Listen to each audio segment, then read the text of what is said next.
Bag নিয়ে ভিতরে ঢুকছে। এখন যে ব্যাগ নিয়ে ভিতরে ঢুকছে সে ছিল একজন সাংবাদিক, সে অলরেডি বেরো হয়ে গেছে। এখন এরা তো সবাই ওই যে মনে করতেছে এর ভিতরেই আছে, আসলে তো ভিতরেই নাই। উত্তেজনা সাময়িকভাবে লাঘব হয়েছে, এখন দেখি পরবর্তী উত্তেজনা কখন হয়। আমরা দেখেছিলাম, আমরা তখন ভিতরে অবস্থান করছিলাম, আমরা দেখেছিলাম তখন ভোট গণনাও কিছুটা বন্ধ হয়ে গিয়েছিল এবং ভিতরে কয়েকজন বিদেশি পর্যবেক্ষক ছিলেন, তারাও আটকা পড়েছিলেন। মূলত কোন বিষয়টাকে কেন্দ্র করে এই দুই পক্ষ মুখোমুখি হয়েছে? এটা আমার মনে হয় একেবারে মিসআন্ডারস্ট্যান্ডিং। দুই পক্ষের মধ্যেই সন্দেহের কারণে, ওই যে আমাদের যেমন একটা প্রচলিত কথা আছে না, যে চিলে কান নিয়ে গেছে।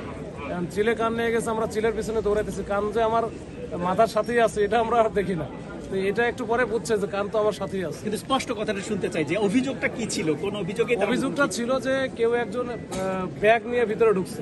এখন যে ব্যাগ নিয়ে ভিতরে ঢুকছে সে ছিল একজন সাংবাদিক, সে অলরেডি বেরো হয়ে গেছে। এখন এরা তো সবাই ওই যে মনে করতেছে এর ভিতরেই আছে, আসলে তো ভিতরেই নাই।